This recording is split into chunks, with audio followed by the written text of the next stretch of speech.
Hello students, আজি লৈছো HS final 2027 ৰ কাৰণে সোশিয়োলজি সিলেবাস। যিসকলে এতিয়ালৈ সোশিয়োলজি সিলেবাসটো নাজানা তেনেহলে এই ভিডিওটো সম্পূৰ্ণ চাবা, অলপ স্কিপ নকৰাকে। এই ভিডিওটো চোৱাৰ পিছত তোমালোকৰ গোটেই সোশিয়োলজিৰ গোটেই সিলেবাসটো তোমালোকৰ ক্লিয়াৰ হৈ যাব আৰু তোমালোকৰ পঢ়াত বহুখিনি সহায় কৰিব।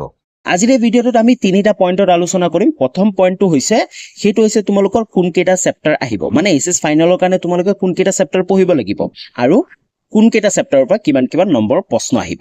যেহেতু কিমান নম্বৰ যদি আমি গম পাওঁ তেতিয়া আমি গম পাম যে কোনকেইটা চেপ্টাৰ আমি বেছিকে পঢ়িব লাগিব, হয়নে? কোনকেইটা চেপ্টাৰৰ পৰা লং কুৱেশ্যন অহাৰ বেছিকে সম্ভাৱনা আছে, তো গোটেইখিনি গম পাই যাম। আৰু 2 নম্বৰত আমি আলোচনা কৰিম তোমালোকৰ মাৰ্কিং প্যাটাৰ্নটো কেনেকুৱা হ'ব, মানে তোমালোকৰ এইচএস ফাইনেল এক্সামত সোশিয়োলজিৰ কুৱেশ্যন পেপাৰটোত কেনেকুৱা ধৰণৰ মাৰ্কৰ প্ৰশ্নবোৰ আহিব। 3 নম্বৰত আলোচনা কৰিম প্ৰশ্নবোৰ কেনেকুৱা ধৰণৰ আহে, মানে কেনেকুৱা ধৰণৰ কুৱেশ্যন এনসাৰবোৰ আহে, সকলোবোৰ আলোচনা কৰিম। তো ভিডিওটোলৈ আগবঢ়াৰ আগতে যদি চেনেলটো সাবস্ক্ৰাইব কৰা নাই তেতিয়াহ'লে চেনেলটো সাবস্ক্ৰাইব কৰি বেল আইকনটো প্ৰেছ কৰি অল কৰি লোৱা। আৰু এই চেনেলটো তোমালোকে সোশিয়োলজিৰ প্ৰতিটো চেপ্টাৰৰ ইম্পৰ্টেন্ট কুৱেশ্যন এনসাৰ লগতে প্ৰিভিয়াছ ইয়াৰ কুৱেশ্যন এনসাৰ আৰু কমন কুৱেশ্যন এনসাৰ সকলোবোৰ পাই যাবা। তো চেনেলটো সাবস্ক্ৰাইব কৰি ৰাখিবা আৰু ডেসক্ৰিপচনত হোৱাটসএপ চেনেলৰ লিংক আছে, তোমালোকে হোৱাটসএপ চেনেলত জয়েন হৈ থাকিবা। তাত তোমালোকে আপডেটসমূহ পাই থাকিবা আৰু তাৰ লগতে তোমালোকে পিডিএফ সমূহ ডাউনলোড কৰিব পাৰিবা। 1 নম্বৰ পইণ্ট সেইটো হৈছে তোমালোকৰ কোনকেইটা চেপ্টাৰ আহিব আৰু কোনকেইটা চেপ্টাৰৰ পৰা কিমান নম্বৰ আহিব। তো তাৰ কাৰণে আমি জানিব লাগিব সোশিয়োলজি সিলেবাসখন। সিলেবাসখন তোমালোকে চাব পাৰা। এই সিলেবাসখন অফিচিয়েল ৱেবছাইটৰ পৰা লোৱা হয়। তো অফিচিয়েল ৱেবছাইটত দিয়া আছে ধুনীয়াকে তোমালোকৰ কোনকেইটা চেপ্টাৰ আহিব আৰু কিমান নম্বৰ আহিব গোটেইখিনি দিয়া আছে। তোমালোকৰ সোশিয়োলজি দুটা পাৰ্ট আছে। পাৰ্ট এ হৈছে ইণ্ডিয়ান সোসাইটি আৰু পাৰ্ট বি হৈছে social change and development in India. তোমালোকে চাব পাৰা ইয়াতে ইংলিছত লিখা আছে, হয়তো অসমীয়া মিডিয়ামৰ কাৰণে অকমান প্ৰবলেম হ'ব পাৰে, নহয় তথাপিতো মই ভাবো যে অকমান প্ৰবলেম হ'ব পাৰে। তো তাৰ কাৰণে মই ইংলিছ এণ্ড এছামিজ দুইটাতে লিখি ধুনীয়াকে তোমালোকক বুজাই দি আছো। তো তোমালোকে চাব পাৰা যে পাৰ্ট এ আছে ইণ্ডিয়ান সোসাইটি, ইয়াৰ পৰা তোমালোকৰ ফাইনেল এক্সামত 40 নম্বৰ আহিব। তো এই পাৰ্ট এৰ কোনকেইটা চেপ্টাৰ চাব লাগিব, তোমালোকে চোৱা ইউনিট 1 টো আছে, সেইটো হৈছে ইন্ট্ৰডাকশন ইণ্ডিয়ান সোসাইটি আৰু অসমীয়া মিডিয়ামৰ কাৰণে চেপ্টাৰ নম্বৰ 1 টো ভাৰতীয় সমাজ পৰিচয়। কিন্তু তোমালোকে চাব পাৰা ইয়াতে লিখা আছে নন ইভেলুৱেটিভ, মানে এই চেপ্টাৰটো তোমালোকৰ ফাইনেল এক্সামত নাহে, ইয়াৰ পৰা কোনো ধৰণৰ তোমালোকৰ প্ৰশ্ন নাহে। নেক্সট ইউনিট সেইটো হৈছে ইউনিট নম্বৰ 2 টো হৈছে the demographic structure of Indian society আৰু অসমীয়া মিডিয়ামে পঢ়িব চেপ্টাৰ নম্বৰ 2 টো ভাৰতীয় সমাজৰ জনসাংখ্যিক গাঁথনি। ইয়াৰ পৰা তোমালোকে চাব পাৰা 10 নম্বৰ আহিব তোমালোকৰ। আৰু যেহেতু তোমালোকৰ ফাৰ্ষ্ট চেপ্টাৰটো নাহে, সেকেন্ড চেপ্টাৰটো তোমালোকৰ ফাইনেল এক্সামত আহিব। আৰু সেকেন্ড চেপ্টাৰটো যদি আমি ফাৰ্ষ্ট চেপ্টাৰ বুলি ধৰি লওঁ, তো এই চেপ্টাৰটো কিন্তু অতিকৈ ইম্পৰ্টেন্ট চেপ্টাৰ আৰু এই চেপ্টাৰৰ পৰা কিন্তু লং কুৱেশ্যন অহা আটাইতকৈ বেছি সম্ভাৱনা থাকে। নেক্সট আমি ইউনিট নম্বৰ 3 টো চাওঁ, সেইটো হৈছে social institutions continuity and change আৰু অসমীয়া মিডিয়ামে পঢ়িব সামাজিক সংস্থা। আৰু ইয়াৰ পৰা তোমালোকৰ ফাইনেল এক্সামত 10 নম্বৰ আহিব। তো এই চেপ্টাৰটো তোমালোকৰ অতিকৈ গুৰুত্বপূৰ্ণ চেপ্টাৰ। প্ৰতিটো চেপ্টাৰৰ পৰা তোমালোকে চাব পাৰা তোমালোকৰ 10 নম্বৰকে আহিব আৰু তোমালোকৰ লং কুৱেশ্যন যদি 8 নম্বৰ নহলেও তোমালোকৰ 6 নম্বৰ কিন্তু আহিব।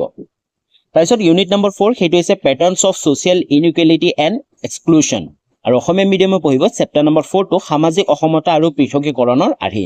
আৰু এই চেপ্টাৰটোৰ পৰা তোমালোকৰ 10 নম্বৰ আহিব ফাইনেল এক্সামত।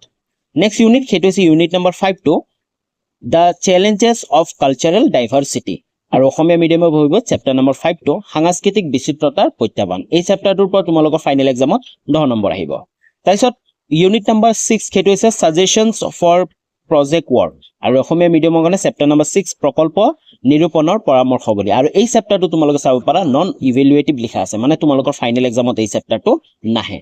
ওকে, তো তোমালোকে গম পালা এতিয়া যে তোমালোকৰ যি পাৰ্ট এ আছিল ইণ্ডিয়ান সোসাইটি, ইয়াৰ পৰা তোমালোকৰ চেপ্টাৰ 1 টো পঢ়িব নালাগে ফাইনেল এক্সামৰ কাৰণে। Chapter number 2, chapter number 3, chapter number 4 and chapter number 5 এই 4টা চেপ্টাৰ পঢ়িলে আৰু এই 4টা প্ৰতিটো চেপ্টাৰৰ পৰা তোমালোকৰ ফাইনেল এক্সামত 10 নম্বৰকে আহিব। ওকে, এতিয়া আমি পাৰ্ট বি আলোচনা কৰিম। পাৰ্ট বি টো হৈছে social change and development in India. ইয়াৰ পৰা তোমালোকৰ পাৰ্ট এৰ নিচিনা 40 নম্বৰ আহিব।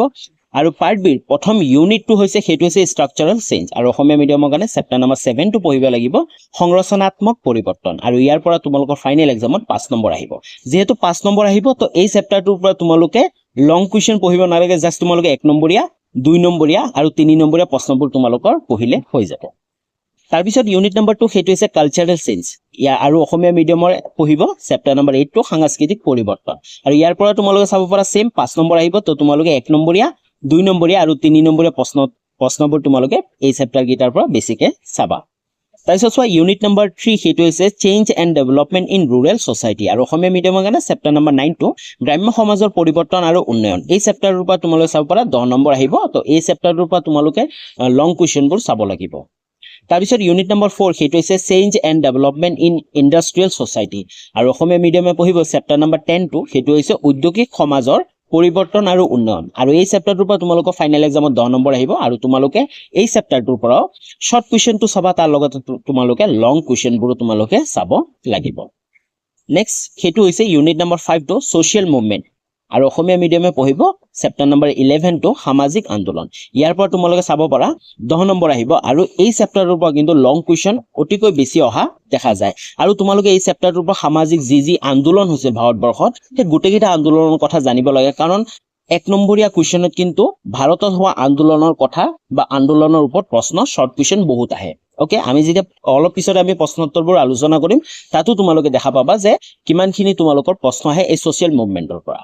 ওকে, তো তোমালোকে দেখা পালা তোমালোকৰ যি পাৰ্ট এ আছে পাৰ্ট এৰ পৰা তোমালোকৰ 40 নম্বৰ আহিব আৰু part B social change and development in India ইয়াৰ পৰা 40 নম্বৰ আহিব। তো তোমালোকৰ টোটেল 80 নম্বৰৰ প্ৰশ্ন কাকতখন হ'ব ফাইনেল এক্সামত আৰু তোমালোকে 80 নম্বৰ লিখিব লাগিব। তাৰপিছত চোৱা তোমালোকৰ পাৰ্ট চি আছে প্ৰজেক্ট ৱৰ্ক। প্ৰজেক্ট ৱৰ্কৰ মাৰ্ক ক'বলৈ গ'লে 20 মাৰ্ক আছে আৰু এই 20 মাৰ্ক তোমালোকৰ হয়তো তোমালোকৰ প্ৰেক্টিকেল থাকিব পাৰে নাইবা তোমালোকৰ এছাইনমেণ্ট থাকিব পাৰে।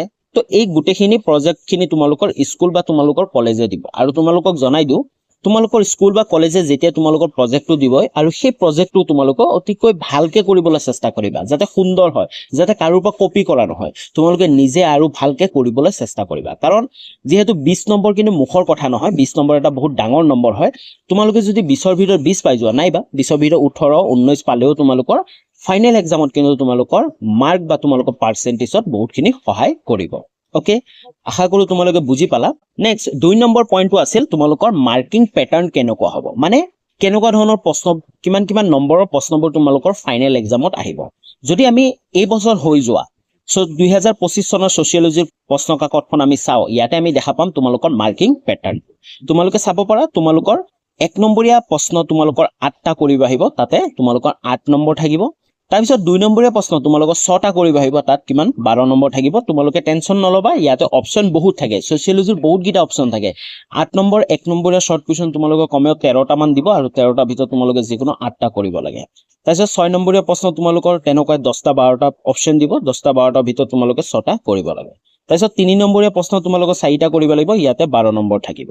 তাৰপিছত 6 নম্বৰীয়া প্ৰশ্ন তোমালোকৰ 4টা কৰিব লাগিব আৰু ইয়াতে 24 নম্বৰ থাকিব আৰু 8 নম্বৰীয়া প্ৰশ্ন তোমালোকে 3টা কৰিব লাগিব, ইয়াতে 24 নম্বৰ থাকিব।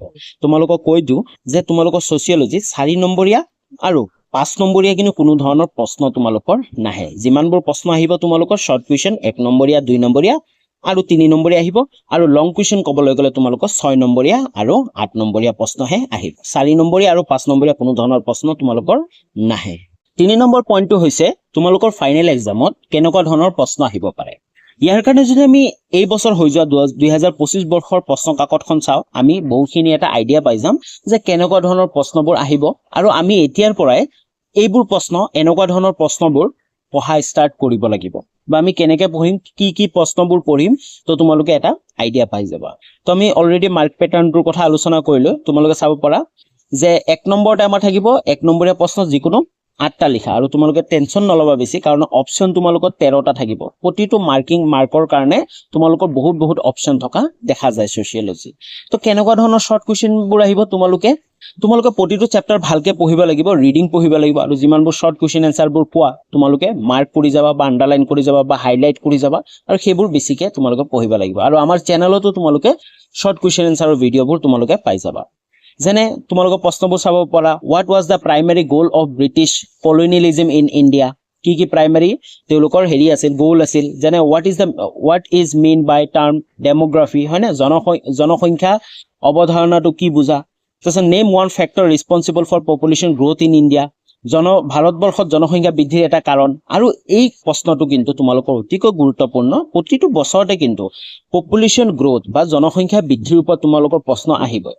হয়তো তোমালোকৰ শৰ্ট কুৱেশ্যন আহিব পাৰে, নহয় বা তোমালোকৰ 2 নম্বৰীয়া 3 নম্বৰীয়া প্ৰশ্নলৈ তোমালোকৰ এই পপুলেশ্যন গ্ৰ'থৰ ওপৰত প্ৰশ্ন আহিব পাৰে। পপুলেশ্যন গ্ৰ'থ মানে কি, ইয়াৰ তিনিটা কাৰণ লিখা, ফেক্টৰ লিখা, এনেকুৱা ধৰণৰ প্ৰশ্ন অহা দেখা যায়।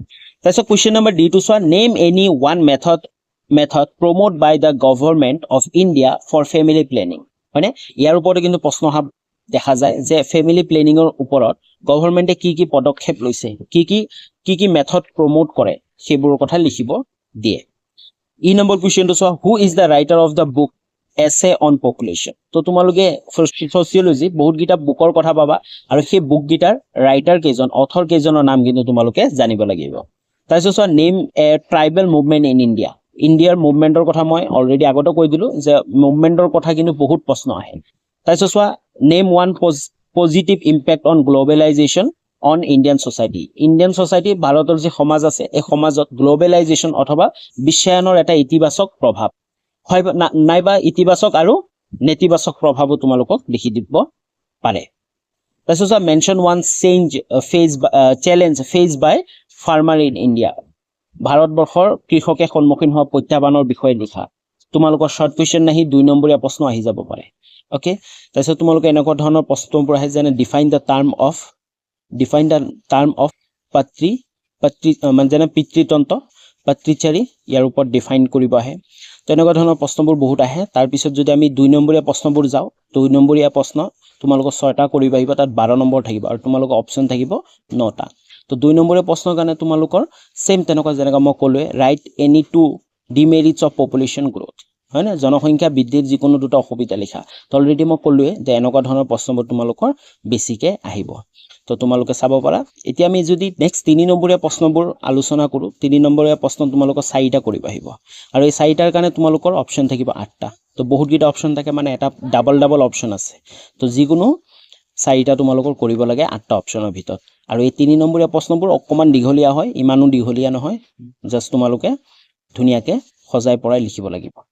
তাৰপিছত যদি আমি 4 নম্বৰীয়া প্ৰশ্নবোৰ চাওঁ, 4 নম্বৰৰ কাৰণে 4 নম্বৰীয়া নহয়, 4 নম্বৰ প্ৰশ্নটো সেইটো হৈছে 6 নম্বৰীয়া প্ৰশ্ন থাকে, হয়নে? মই ক'লোৱে তোমালোকৰ 4 নম্বৰীয়া আৰু 5 নম্বৰীয়া প্ৰশ্ন তোমালোকৰ ছচিয়লজিৰ ফাইনেল এক্সামত নাহে। তো 6 নম্বৰীয়া প্ৰশ্ন তোমালোকৰ 4টা কৰিব লাগিব, তাৰ কাৰণে তোমালোকৰ 7টা অপশ্যন দিয়া হ'ব।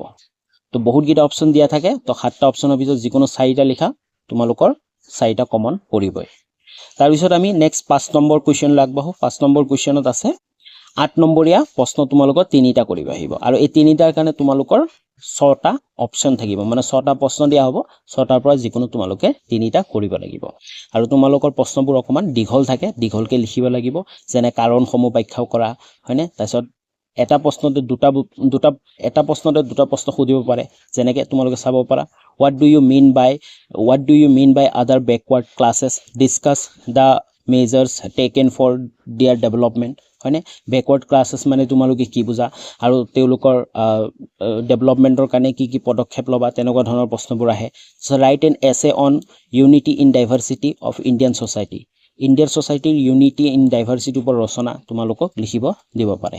তো আশা কৰোঁ তোমালোকে ভিডিঅ'টো ভাল পালা। যদি ভিডিঅ'টো ভাল পাইছা এটা লাইক কৰি দিবা, কমেণ্ট কৰি জনাবা আৰু চেনেলটো ছাবস্ক্ৰাইব কৰি বেল আইকনটো প্ৰেছ কৰি অল কৰি ল'বা। আজিলৈ ইমানখিনি আছিল, পুনৰ লগ পাম নতুন এটা ভিডিঅ' লৈ, তেতিয়ালৈ বাই বাই।